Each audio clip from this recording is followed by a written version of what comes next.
그러므로 생각하라. 너희는 그때 육체로 이방인이요 손으로 육체에 행한 할례당이라 칭하는 자들에게 무할례당이라 칭함을 받는 자들이라.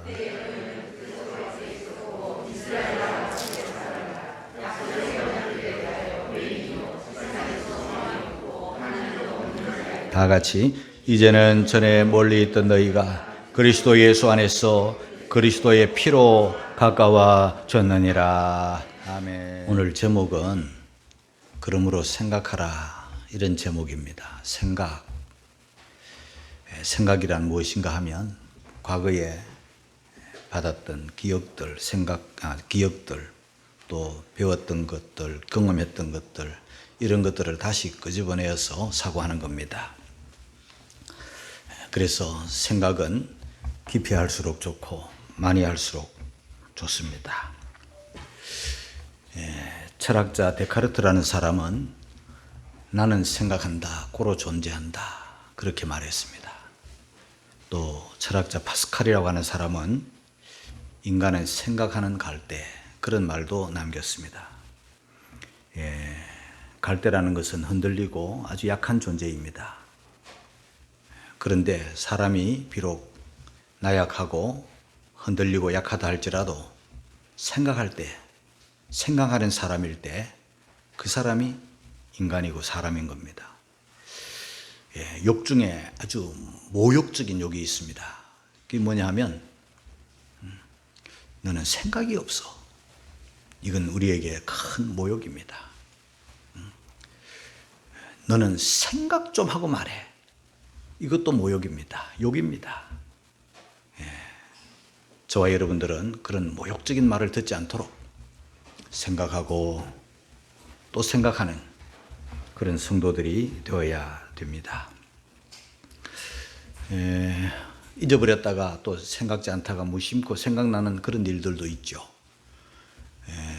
며칠 전에 우리 김동길 연세대 명예교수가 지난 화요일 세상을 떠났습니다.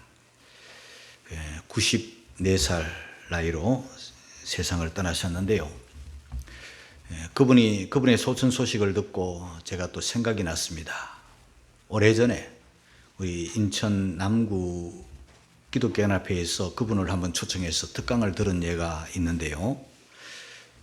그분 1시간 강의를 제가 다 기억하지는 못하지만은 그때 내 마음에 기억되어 있는 게, 남아있는 게 있어요. 그게 뭔가 하면, 그분이 이런 말을 했습니다. 사람이 살 때는 이런 것도 필요하고 저런 것도 필요해서 많이 가지고 살지만, 사람이 죽을 때는 다 놓고 가야 되는데, 딱 한 가지 가지고 가야 된다. 그게 뭐냐면, 예수 믿는 믿음이다. 그런 말을 했어요. 아마 그분은 자기의 말대로 다 놓고 갔어요. 그리고 딱 한 가지 예수 믿는 믿음을 가지고 하늘나라 간 줄로 믿습니다. 그분은 연세대학교 의과대학에 자기 시신을 기증했습니다. 자기의 모든 것도 다, 그리고 장례식도 가족장으로 아주 간소하게 그렇게 치르는데요. 여러분, 시신을 기증한다는 것은 그게 쉬운 일이 아니에요. 보통 사람이 죽으면 위험을 해서 이제 매장을 하든 화장을 하든 그런 과정을 거치는데요. 이 시신을 기증해버리면 장례 치를 시신이 없잖아요. 그래서 이 시신은 이제 연세대학 의과대학으로 가면 그 시신을 다 이제 해부하잖아요. 사람의 몸이 다 해부가 돼. 그리고 학생들이, 그 의과대학생들이 그 시신을 가지고 이제 연구하는 거예요. 그러니까 참 몸은 이미 어차피 썩을 몸은 맞지만, 그래서 시신 기증이라는 게 쉽지 않는 거예요. 그런데 그분은 다 그런 절차를 거치고 그렇게 갔어요. 그런데 요 며칠 전에 또 한 분이 세상을 떠나서 장례를 또 치른 분이 있는데, 이호문 목사님, 숭의감리교회 우리 가까이에 있잖아요. 그 이호문 목사님이 또 세상을 떠나셨어요. 그분은 85세에 세상을 떠나셨는데요. 그분의 소천 소식을 듣고 또 제가 무엇이 생각났는가 하면, 그분이 70년대 후반에 우리 한국교회 여의도 광장에서 그 빌리그레함 목사님을 초청해서 어마어마한 집회가 있었잖아요. 그 84년도도 있었고 73년도도 있었고 했는데 저는 그 어린 나이에 그 10대 후반 20대 초반 그 나이에 그 집회에다가 제가 다 참석을 했어요. 아주 난 나름대로는 시간을 내고 밤 12시에 중앙선을 타고 혼자서 가방 하나 메고 가방 속에 든 것도 없고 성경책 하나 들고 그렇게 와서 그 여의도 광장 땅바닥에 앉아가지고 그 은혜 받았던 생각이 나는데요. 그때 이호문 목사님이 설교하는 시간인데 오후 3시였어요. 그 제 기억으로 8월 달이었는데 굉장히 뜨거웠어요. 사람들은 막 수십만 명이 여의도 광장에 질서 있게 앉아가지고 설교를 듣고 은혜를 받고 찬양하고 주님에 대한 사랑을 고백했는데요. 강대상에서 설교하던 그 뒤편에 한 분이 설교자에게 다가와서 이렇게 손가락 이렇게 하늘을 가리키는데 그 설교가 잠시 중단되고 다 하늘을 쳐다보는데 저도 그 자리에서 봤잖아요. 구름 한 점 없는 그 하늘이었어요. 그런데 하늘에서 무지개가, 무지개라면 이렇게 둥근 무지개인데 그런 무지개가 아니고 사각 무지개가 하늘에서 이렇게 떠 있는 걸 다 사람들이 봤어요. 그래서 그 설교하는 1시간 내내 그것만 쳐다본 건 아니지만 곧바로 이제 설교가 다시 시작이 되어서 했지만은 그 무지개의 모양이 1시간 동안 그렇게 사람들 눈에 비춰졌던 기억이 새로워요. 그래서 그때 설교하신 분이 기억나는 거예요. 그분이 이호문 목사님이에요. 자, 이분도 이제 여기 제가 인천에 온 다음에 연합회에서 가끔씩 만나가 먼발치에서 그분을 보고 온 그렇게 했는데요. 그분이 이제 세상을 굉장히 건강하셨던 분인데 어쨌든 85세의 나이로 세상을 떠나셨어요. 그분도 돌아가시기 전에 이 시신을 건강한 시신이라 이 눈 말이에요. 이 눈을 이제 또 다른 사람에게 주었어요. 그러니까 그것도 쉬운 결정이 아닙니다, 여러분. 그 눈을 파버리잖아요, 죽기 전에. 눈을 파가지고 다른 사람에게 광명을 주고 그렇게 또 간 거예요. 그래서 참 귀한 일을 했다 그런 생각이 듭니다. 이 사람이 떠나가고 안 죽을 수 없죠. 누구나 다 귀한 일도 하신 분들도 다 떠나가는데 그분들을 떠나보내면서 또 한 번 그분들의 삶을 또 생각하고 이렇게 하죠. 여러분, 우리가 이 땅에 살면서 이런 것 저런 것 생각을 많이 하지만 오늘 말씀의 제목처럼 그러므로 생각하라. 그러므로. 오늘 성경 안에는 그 그러므로라는 말 속에는 과거의 과거의 에베소 교회 성도들, 과거를 한번 돌아보라는 거예요. 과거에 너희들이 어땠는가? 그리고 지금도 한번 생각해 보라는 거예요. 예수님을 알기 전에 너, 예수님을 알고 난 이후에 나 한번 생각해 보라는 거예요. 그리고 생각해 보라. 히브리서 3장 1절에는 예수를 생각하라. 예수를 깊이 생각하라. 여러분, 생각하지 않고 깊이 생각하지 않는 데서 온갖 문제가 발생하는 거예요. 우리가 교회를 다니고 예수님을 믿고 신앙생활을 하고 있는데요, 그냥 교회만 다니고 세월만 보낼 게 아니라 주의 사랑을 생각하고 주의 은혜를 생각하고 오늘 준비 찬송 부를 때도 생각해 보라 주의 사랑을 자꾸 생각해야 되는 거예요. 그 받은 은혜들을 생각해야 돼요. 잊어버리면 안 돼요. 이 사람이 건망증이 있어가지고 자꾸 잊어버려요. 이번에 수양관에 일하시는 분들, 그분들은 일을 하시고 목사님들 세 분이 다 목사님들이에요. 교회들이 다 어려운 분들이라 그분들이 이렇게 와서 일을 하고 있는데, 그 이제 저는 이제 가서 이제 그분 잠도 챙겨드리고 밥도 하고 나는 일을 못하니까 그렇게 해드리면서 또 많은 이야기들을 했는데, 그 나이들이 다 지금 한 분은 나하고 동갑이기도 하고 나보다 좀 어린 사람도 있는데, 뭐라고 이야기를 하는가 하면 나이 드니까 좀 다른 게 있대요. 뭐냐 하면 자꾸 잊어버린다는 거예요. 연장을 놓고는 또 연장을 찾기도 하고 어떨 때는 손에 들고도 또 연장 찾기도 하고 이러는 게 나이가 든 증거라는 거예요. 자꾸 잊어버린다는 거예요. 또 한 가지는 뭐냐 하면 나이가 드니까 전에는 하룻밤 자고 나면 굉장히 일하고 막 온몸이 피곤하고 해도 자고 일어나면 거뜬하게 일어나는데 피곤이 덜 풀려가지고 일어난다는 거예요. 부득한 채로 일어난다는 거예요. 이게 나이 든 증거라 이렇게 하는데요. 사람이 모든 걸 다 기억할 수는 없어요. 그러나 우리가 잊지 않고 생각하고 기억해야 될 게 뭔가 바로 주의 은혜입니다. 할렐루야. 성도가 주의 은혜를 생각하지 않으면, 성도가 주의 사랑을 생각하지 않으면 되겠습니까? 은혜를 쏟아버리고 은혜를 잊어버리고 생각 안 하면은요, 생각할 줄 모르면 어떻게 되는가 하면 신앙의 뿌리가 견고하게 내리지 못하는 거예요. 뿌리가 약한 채 교회를 다니는 거예요. 견고하지 못한 채 교회를 다니는 거예요. 평소에는 굉장히 좋은 것 같지만 뿌리가 약하고 견고하지 못하다 보니까 환난이 오고 고통이 오고 문제가 오면은요, 흔들려 버려요. 흔들려 버려요. 뿌리가 견고하면 안 흔들리거든요. 생각을 깊이 하면 안 흔들리거든요. 은혜를 기억을 하면 안 흔들리거든요. 그런데 기억하지 않고 생각하지 않고 은혜를 다 쏟아버리면 모양은 신자인데, 모양은 예배자인데, 평소에는 몰랐는데 문제가 오면, 환난이 오면, 핍박이 오면 그만 흔들려 버리고, 흔들리는 것으로 끝나는 게 아니죠. 무너져 버려요.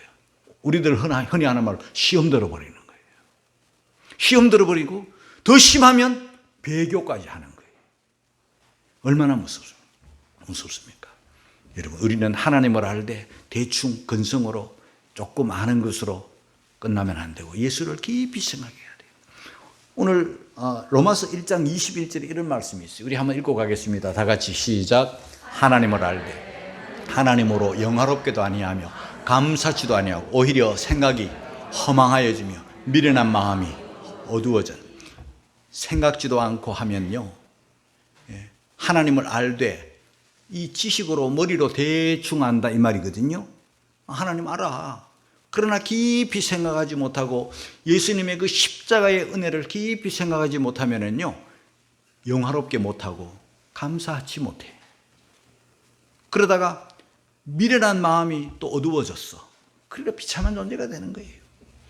사랑하는 성도 여러분, 예수님을 깊이 생각하고 우리 하나님을, 우리 주님을 바로 알아, 경험으로 알고 또 생각하고 또 생각함으로 깊이 알아서 흔들림 없는 견고한 주님께 그야말로 기쁨을 드리고 하나님을 영화롭게 하는 그런 성도들이 다 되시기를 주의 이름으로 축복합니다. 자, 그럼 과거를 한번 생각해 봐야 돼요. 에베소 교회 성도들아, 너희 그때 한번 생각해 봐라. 11절, 12절 속에서 무엇을 생각해야 되는지 한번 돌아보겠습니다. 시작. 그러므로 생각하라. 너희는 그때 육체로 이방인이고 손으로 육체 행한 할례당이라 칭하는 자들에게 무할례당이라 칭함을 받는 자들이라. 그때 너희는 그리스도 밖에 있었고 이스라엘 나라 밖에 사람이라. 약속 언약들에 대하여 외인이요 세상에서 소망이 없고 하나님도 없는 자이더니. 에베소 교회 성도들이 예수 믿기 전에, 성도가 되기 전에, 하나님의 자녀가 되기 전에, 예배자 되기 전에 너희들이 어떠한 존재였는가? 그때 너희는 육체로 이방인이었다. 여러분, 유대인들에게 있어 이방인이라는 존재는 사람 취급 못 받았던 사람들이에요. 이방인일 뿐만 아니라 할례당이라 칭하는 자들에게 무할례당이라 칭함을 받았다. 무할례당. 어느 정도 심각했는가 하면요, 하나님의 성전에 들어가는데 할례 받은 자만 들어가는 거예요. 무할례, 할례 없는 자들은 하나님의 성전 출입이 금지되는 거예요. 이스라엘 사람이 아니라는 거예요. 하나님의 사람이 아니라는 거예요. 그래서 출입 제한이 되는 거예요. 그리고 온갖 축복, 온갖 은혜, 온갖 은총에서 다 제외되는 거예요. 무할례자, 이것은 그야말로 치욕이었던 거예요. 그게 바로 이방인들이었죠. 사무엘상 17장 26절에 이런 말씀이 있어요. 다윗이 한 말인데요. 다 같이 시작. 이 블레셋 사람을 죽여 이스라엘의 치욕을 제하는 사람에게는 어떠한 대우를 하겠느냐? 이 할례 없는 블레셋 사람이 누구간데 사시는 하나님의 군대를 모욕하겠느냐? 다윗이 어릴 때 소년 시절에 그 전쟁터에 와서 골리앗이 막 하나님을 모욕하고 이스라엘을 조롱하고 하는 그 소식을, 그 말을 듣고 막 속에서 의분이 나가지고, 예? 이 할례 없는 블레셋 사람이 도대체 누구길래 우리 하나님의 군대를 모욕하느냐. 의분이 확 일어나가지고 저 할례 없는 블레셋 사람이 우리 하나님과 하나님을 모욕하고 할례 받은 이스라엘 군대를 모욕한다고 의분이 일어났던 바로 그 말씀이에요. 할례 받지 못한 자들, 짐승이나 똑같은 자들이 감히 하나님을, 감히 이스라엘을 하면서 다윗이 믿음으로 골리앗을 한 방에 그냥 넘어뜨리잖아요. 그 사울 같은 이도 전쟁터에서 블레셋에게 죽음을 당하잖아요. 죽음을 당할 때 블레셋 사람의 손에 죽느니 차라리 내 손으로 죽겠다. 사울이 자결을 하잖아요. 자결을 하는데 왜 자결을 하는가? 할례 없는 저 블레셋 사람들의 손에 죽었다는 오명이 두려운 거예요. 그래서 할례 없는 자의 손에 죽느니 차라리 내 손으로 죽겠다. 할례 받은 자와 할례 받지 못한 자가 이렇게 큰 차이가 있는 거예요. 사람 취급 못 받고 짐승처럼 취급받는 게 이방인이고 무할례자이다. 그랬던 너희들이 예수 안에서. 그리고 그때는 어떤 존재였는가? 그리스도 밖에 있었고 이스라엘 나라 밖에 사람이었다. 여러분, 밖과 안은 하늘과 땅 차이입니다. 우리가 비행기를 타고 공중에 오르다 보면요, 비행기 안은 아주 쾌적하고 사람이 살기에, 사람이 지나기에 가장 적당한 온도를 유지를 해가지고 그렇게 쾌적하게 지금 날고 있잖아요. 근데 비행기 밖을 쳐다보면은요, 그 상공에서 어떨 때는 저 밑에 하얀 눈이 덮여 있기도 하고, 지금 그 바깥 온도가 어느 정도로 추운지 계기판에 나타나는 거예요. 바깥은 사람이 살 수 없을 정도로 춥고 그런 거예요. 안과 밖의 차이가 그런 거예요. 어느 정도 차이인가? 안과 밖은 방주 안과 방주 밖의 차이. 방주 안은 심판이, 홍수가 내릴 때 심판의 물이, 사람을 죽이는 저주의 물이 단 한 방울도 그 안에 들어오지 못합니다. 완전 하나님의 보호 속에 방주가 뜹니다. 방주 안에 있습니다.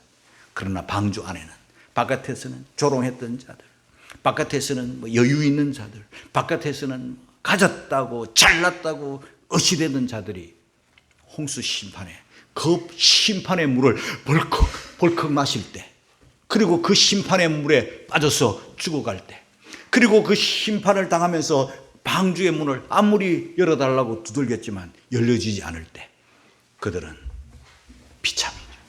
저주 심판인 거예요. 천국 문이 닫힐 때 이미 예수 믿고 예수 안에서 천국 안에 들어온 사람들과 밖에서 나중에 때가 되면 핑계하다가 한 발이면 들어갈 수 있을 것 같고 단 한 걸음에 들어갈 수 있을 것 같은 그 천국 문에 핑계를 대고 안 들어오다가 문이 닫히는 그 순간에 문 열어달라고 두드리고 난리쳐도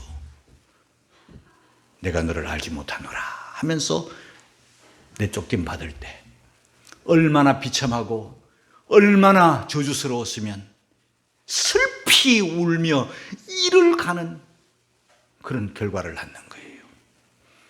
여러분, 전에는 에베소 교회 성도나 전에는 저와 여러분이나 다 이방인이었고, 그리고 또 그리스도 밖 이스라엘 나라 밖에 사람이었지만 예수님 때문에 안에 들어와 있다는 것 깨닫기를 주의 이름으로 축복합니다. 그리고 약속의 언약에는 외인이요, 그리고 또 세상에서 소망이 없던 자들이고, 더 나아가 하나님도 없는 자이더니. 성경은요 약속이잖아요. 신약 구약 수도 세아릴 수 없는 축복의 약속들이, 천국의 약속들이, 죄사함의 약속들이, 은혜의 약속들이 이 성경 안에 다 기록되어 있잖아요. 약속이에요. 성경은 하나님의 약속. 예수님 오신다는 약속, 예수님이 오셨다는 약속, 예수님이 다시 오신다는 약속, 다 약속의 축복이에요. 그러나 그때는 이 약속과 아무 상관없는 자였어요. 예수밖에 있을 때는, 주님을 모를 때는. 그리고 세상에서 소망이 없고, 세상 소망, 보이는 소망, 소망이 아닌 거, 껍데기 같은 소망, 신기루 같은 소망, 없는 소망, 썩어질 소망, 그것도 소망이라고. 소망이 있다면 그저 돈 잘 벌어가지고 더 잘 사는 게 유일한 소망인데, 그 헛된 소망도 소망이라고 붙잡고 있었어요. 우리가 주님을 모를 때는 이 세상 소망밖에 없었어요. 썩어질 소망밖에, 그게 전부였어요. 그러나 예수 안에서는 소망이 달라져요. 산 소망, 새로운 소망, 보이지 않는 소망, 소망이 하나님을 붙잡게 됐잖아요. 하나님도 없었어요. 저는 없는 자예요. 하나님도 몰랐고 관심도 없었고 알지도 못했어요. 그런데 생각해봐라. 그때 과거를 한번 생각해봐라. 주님을 알기 전에 한번 생각해봐라. 너희 존재가 어떤 존재였나. 그러나 이제 한번 또 생각해봐라. 이제 누군가. 13절입니다. 다 같이 시작. 이제는 전에 멀리 있던 너희가 그리스도 예수 안에서 그리스도의 피로 가까워졌느니라. 할렐루야. 할렐루야. 전에 주님과 멀어져 있었어요. 전에 주님과 아무런 상관이 없이 살았어요. 그런데 이제 가까워졌어요. 누구와 가까워졌는가? 살아계신 하나님과 가까워졌어요. 예수님과 가까워졌어요. 얼마나 감사해요. 그리스도 예수 안에서, 예수 안에서. 여러분, 예수님이 십자가에 죽으실 때 무슨 일이 벌어졌는가? 많은 일이 벌어졌지만 그 중에 최고는 뭐냐면 성소 휘장이 갈라진 거예요.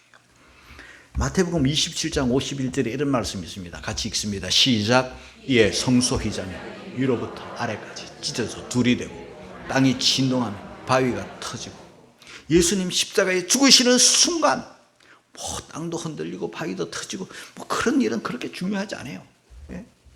그런데 성소 휘장이 위로부터 아래로 찢어져 둘이 되었다. 이 뭐냐면 성소와 지성소를 가르는 그 휘장은요, 1년에 한 차례 대제사장이 어린 양의 피를 가지고 들어가는 곳이었어요. 인간이 하나님을 만나는 유일한 통로였어요. 그랬는데 예수님이 죽으시는 순간, 우리의 영원한 대제사장이 죽으시는 순간, 성소 휘장이, 대제사장만이 들어갈 수 있는 휘장이, 성소에서 지성소로 들어가는 휘장이 위로부터 아래로 찢어져 둘이 되고 들어갈 수 있는 길이 났다. 에베소서 3장 12절입니다. 다 같이 시작. 우리가 그 안에서 그를 믿음으로 말미암아 담대함과 하나님께 당당히 나아감을 얻느니라. 거룩하신 하나님 앞에 이 잿덩어리 인간이 양의 피를 가지고, 그것도 직접 나가지 못하고 대제사장이 1년 한 차례 속죄의 제사를 드리려고 나가는 그 길을, 우리의 대제사장, 영원한 대제사장이 죽으실 때 이제 우리는 그 피를 믿는 믿음을 가지고, 예수님을 믿는 믿음을 가지고 하나님 앞에 나아가는데 담대함과 당당히 자녀의 신분으로 나아가는 이 은총을 깨닫기를 주의 이름으로 축복합니다. 히브리서 4장 16절입니다. 시작. 그러므로 우리가 긍휼하심을 받고 때를 따라 돕는 은혜를 얻기 위하여 은혜의 보좌 앞에 담대히 나아갈 것이니라. 더러운 죄인이 거룩하신 하나님 앞에 나아가 예배하는데 예수님 때문에 우리는 하나님께 나아가는데, 우리는 정말 시시때때로 긍휼이 필요하고 시시때때로 돕는 손길이 필요한 연약한 우리들이기 때문에 전능하신 하나님 앞에 나아가 은혜의 보좌 앞에 나아가 때를 따라 도우시는 은혜를 받고 구할 수 있는 은혜를 누리게 되니 이 은혜 얼마나 큽니까? 그런데 무엇으로? 에베소서 2장 13절에 보면은 예수 그리스도 예수 안에서 그리스도의 피로. 피는 뭡니까? 생명이고 죽음이죠. 피로. 여러분, 죄라고 하는 것은요, 쫙쫙 갈라지게 하는 게 특성이 있어요. 이 죄는 갈라져요. 죄가 들어가면은요, 쫙쫙 갈라지고 나눠. 부부 간에도 죄가 들어가면 아담 하와가 쫙 갈라지고, 형제 간에도 죄가 들어가면 가인과 아벨이 쫙 갈라지고, 에스와 야곱이 쫙 갈라지고, 이스라엘과 이방인이 쫙 갈라지고, 가정에 들어오면 가정이 깨지고, 교회에 죄가 들어오면 교회가 막 다투고 깨지고, 자꾸 분리되고 깨지고. 그런데요, 예수님의 피는 가까워지게 하는 거예요. 하나 되게 하는 거예요. 이방인과 유대인이 하나가 되어서 연합되고, 하나님과 죄인이 하나가 되어서 연합되고, 미워했던 관계, 멀리했던 관계 다 깨어져 담이 허물어져 다시 화목해 되는, 하나가 되는. 그래서 가정이 화목하고 교회가 하나 화목하면 성령이 역사하는구나, 예수님의 피가 역사하는구나. 그래서 분리되고 나눠지고 깨지면 마귀가 역사하는구나, 죄가 역사하는구나. 우리가 그걸 분별해낼 수 있는 거예요. 피. 누구 때문에? 예수님 때문에. 무엇으로? 피 때문에. 누구로? 예수로 말미암아. 히브리서 10장 19절 20절 읽겠습니다. 다 같이 시작. 그러므로 형제들아, 우리가 예수의 피를 힘입어 성소에 들어갈 담력을 얻었나니 그 길은 우리를 위하여 휘장 가운데로 열어놓으신 새롭고 산 길이요 휘장은 곧 저의 육체니라. 히브리서 9장 22절에는 피 흘림이 없은즉 사함이 없느니라. 여러분, 성경에서요, 이 성경 66권에서 창세기부터 요한계시록까지 이 성경은 피의 책이에요. 에말 디한이라는 분이 쓴 피의 능력. 이 피의 능력이라는 책을 읽어보면 의사로서 우리에게 좋은 말들을 많이 해줘요. 피에 대해서 연구를 해가지고 피를 우리에게 많이 알려주어서 제가 피에 대해서 연구를, 은혜를 많이 받았던, 그 책을 통해서 은혜를 받았던 기억이 있는데요. 성경은 창세기에서부터 요한계시록까지 피가 철철 흘러넘치고 마치 빨래를 짜듯이 이렇게 하면 다 피가 두두둑 떨어지는 곳이 바로 성경이에요. 이 성경에서 예수님의 피를 발견하지 못하고 이 성경 안에서 예수의 피를 믿지 아니하면요, 죄가 사해지지 않아요. 예수님의 피, 그 피 흘리심을 믿는 자들이 구원을 받게 되는 거예요. 피의 효험은 얼마나 큰지, 온 인류를, 온 인간의 죄를, 먹보다도 더 검은 죄를 흰 눈처럼 희게 씻어줄 능력이 있는 줄 깨닫기를 주의 이름으로 축복합니다. 요한일서 1장 7절에 이런 말씀이 있습니다. 다 같이 시작. 그 아들 예수의 피가 우리를 모든 죄에서 깨끗하게 하실 것이요. 우리가 조금 전에 찬송을 불렀죠. 184장 나의 죄를 씻기는 예수의 피밖에 없네. 다시 성쾌하기도 예수의 피밖에 없네. 할렐루야. 가까워졌어요. 예수님의 피로 하나님과 가까워졌어요. 포도나무에 마치 붙어있는 가지처럼 딱 달라붙어 있어야 돼요. 하나님을 사랑하는 성도 여러분들이요, 멀리하지 말기를 주님의 이름으로 축복합니다. 예수님의 피가 하나님과 우리 사이를 가까이 해주었는데 우리가 또 주님과 멀어진다면 말이 안 되죠. 어느 정도로 가까워야 되느냐? 딱 연합하고 딱 붙어 있어서 마치 부부가 연합되듯이 악교 풀로 꽉 붙여놓듯이 다시는 떨어지지 않고, 사랑하는 사람들, 연인들이 멀찍이 같이 걷지 않고, 멀찍이 떨어져 걷지 않고 딱 붙어서 팔짱을 끼고 친밀하게 하는 것처럼 우리 하나님과 친밀하게 하면, 하나님을 이렇게 가까이 하면 하나님을 아버지라 부르며 하나님께로 나아가 기쁨과 감사로 예배하고 기도하고 이렇게 신앙생활을 하면 저와 여러분들은 불언간에 성령의 열매가 주렁주렁하게 될 줄로 믿습니다. 하나님의 사랑받는 기쁨과 감사와 은혜가 충만한 그런 생활을 하게 될 줄로 믿습니다. 생각하라. 그러므로 생각하라. 과거의 나를 생각하고 예수님 때문에 이루어진 지금 나를 생각해서 은혜 속에 살아라. 감사하며 살아라. 기뻐하며 살아라. 예배하며 살아라. 기도하며 살아라. 친밀하게 살아라. 그런 주인공들이 되시기를 주의 이름으로 축원합니다.